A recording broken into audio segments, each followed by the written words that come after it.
Hey guys, welcome to another episode about SQLite. So today I'm going to teach you how to delete record from your table. That command, it's really simple. Only thing that you have to do is to say delete from, then table name, delete from item, and now provide condition what you want to delete.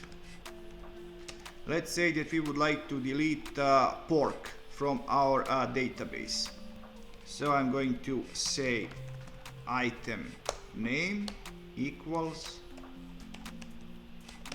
pork and then semicolon.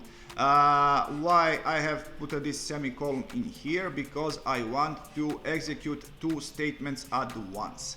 And those statements you have to separate with semicolons. So second statement is going to be select all from item, because I want to delete record and to get new data all at once. And now I'm going to click on F5, and as you see, we have successfully removed our record.